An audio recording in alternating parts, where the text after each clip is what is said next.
It was never love. It was never love if you cried yourself to sleep.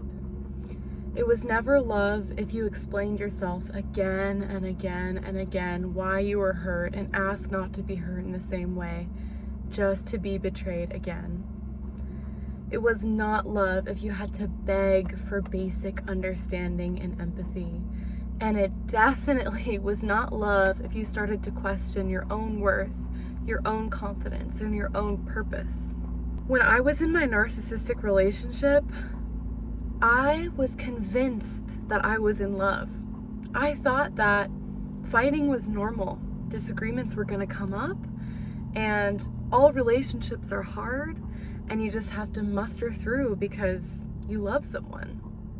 If you have to fight so hard just for basic human decency and respect, not even love, let's talk about care.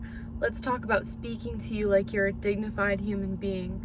Let's talk about being kind, helping you when you're in need. If none of those things are there, it is not love. And I don't know how to say that softer because there is nobody that can withstand cruel and unusual behavior and feel satisfied and feel loved.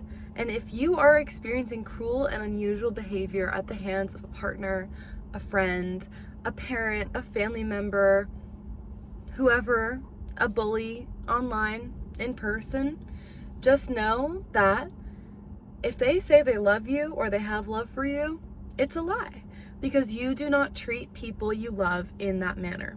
It was very difficult for me to understand that my ex did not love me, despite proclaiming it every single day, multiple times a day. He didn't love me.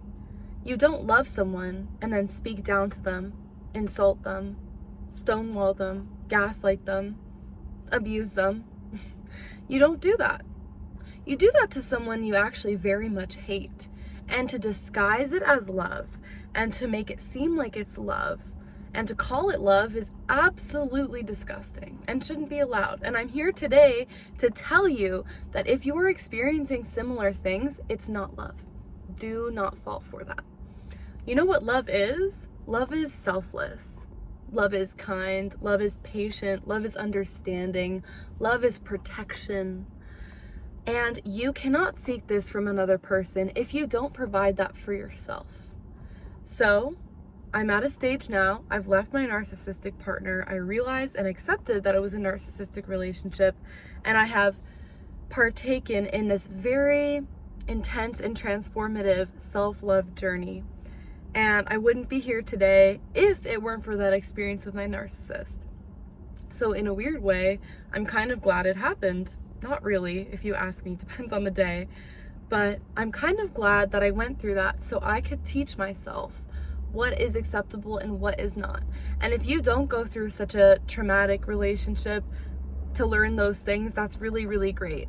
But right now I'm talking to the people that are stuck Googling every single day, am I a narcissist? Is my partner a narcissist? When it's time to break up with a partner, signs you're in a toxic relationship, signs your partner doesn't love you, signs your partner does love you, should I stay?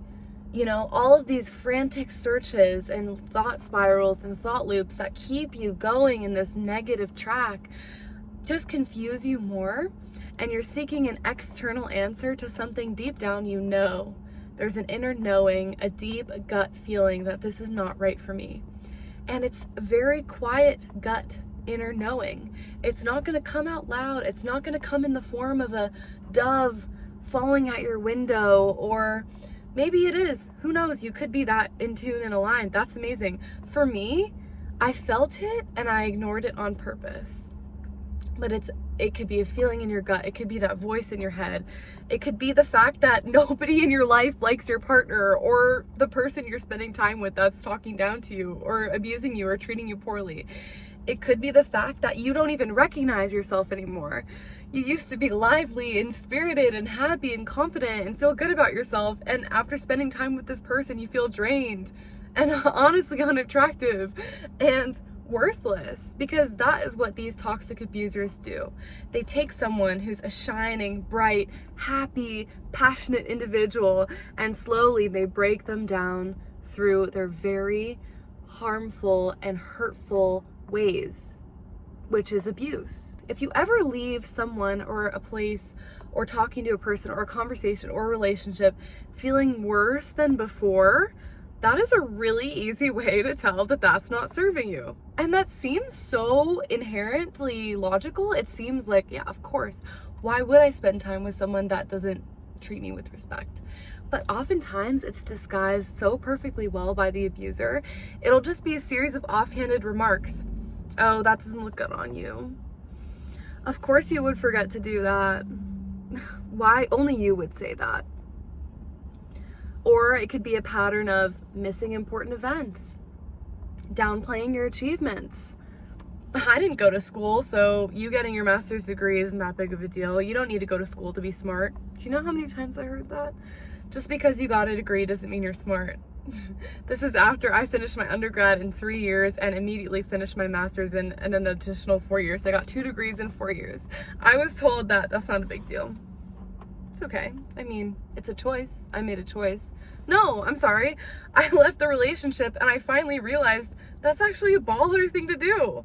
Like, you don't have to be walking around with the greatest sense of importance, but to at least acknowledge your accomplishments and your strengths and your achievements, that's not cocky, that's not self-centered, that's just like normal.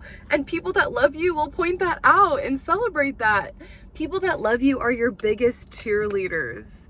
Your abuser is not going to be your cheerleader. To the contrary, your abuser is going to bring you down. They're going to be like a toxic marching band that just storms at you with insults, degrading comments, and hurtful, harmful statements. That's who they're going to be. They're not going to be on the sidelines cheering you on. And honestly, why are they dragging you down? Why are they abusing you? Why are they an off-key marching band harassing you? That's because they see something in you that they don't have. And honestly, that's a lack in themselves. It has nothing to do with you.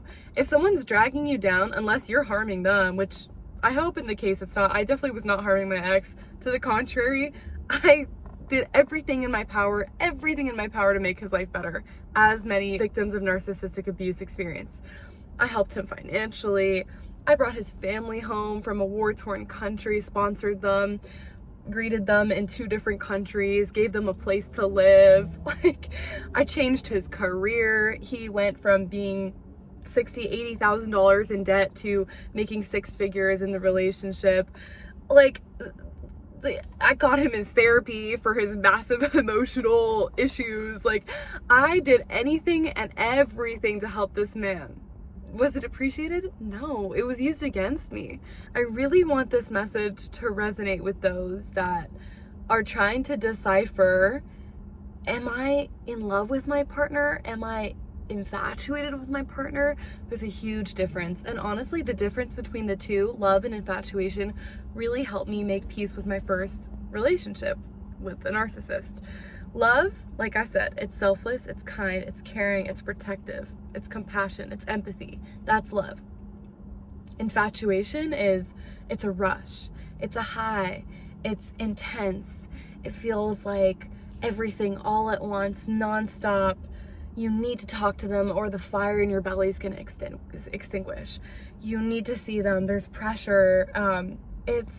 It's thrilling, I'm not gonna lie. Being infatuated with someone is thrilling, but it's nothing stable.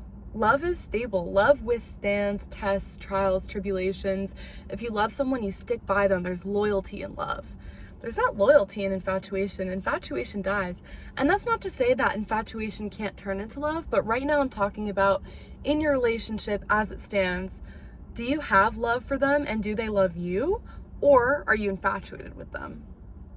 Huge difference, huge difference. It's really important to notice, understand, and learn about those differences for you to accept where you're at in your relationship. Developing confidence and self-love is not an easy thing. It's definitely not something that comes overnight. It's not something that comes intuitively to some people.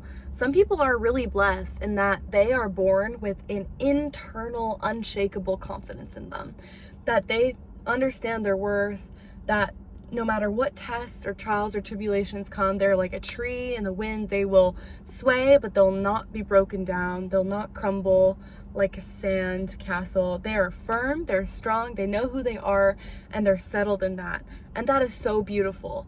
And for some others, like me included, you have to learn through a series of challenges what it means to believe in yourself and believe that you're worthy of love from yourself and from other people. But you can't accept love from another person if you don't have that belief in yourself. Otherwise, you're going to reject it, whether you want to or not. You have to believe the story yourself. You have to believe in yourself. Believe that you're valuable, that you're smart, that you're intelligent, that you're beautiful. Every single person on this planet has a unique set of skills. It's incredible. People are amazing. They can be jaded and can go down a wrong path, of course, but people are amazing, and everyone brings their own unique passion, skill, mission to this earth. And to realize that, you can't realize that until you believe in yourself. You can't realize that until you understand, I am a creature, a being full of love, as is everyone else. If you respect other people more than yourself, you're not going to be able to tune into those gifts. You're not going to be able to help other people. You're not going to be able to help yourself. You're going to stay in toxic environments, stay with toxic partners, stay in toxic situations.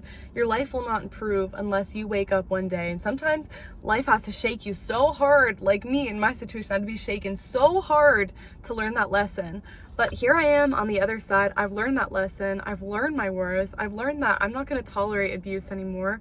I'm not going to tolerate stonewalling, gaslighting, manipulation, lies, breadcrumbing. I'm not going to withstand any of that narcissistic crap. I know who I am. I know what it took to get here, and I'm never looking back. I'm never turning back on myself ever again. And I can help you do the same. I have the tools, I have the knowledge. So if this resonates with you, please stick around, drop a like, drop a subscribe. I love you so much. I will see you in the next video. Take care of yourself.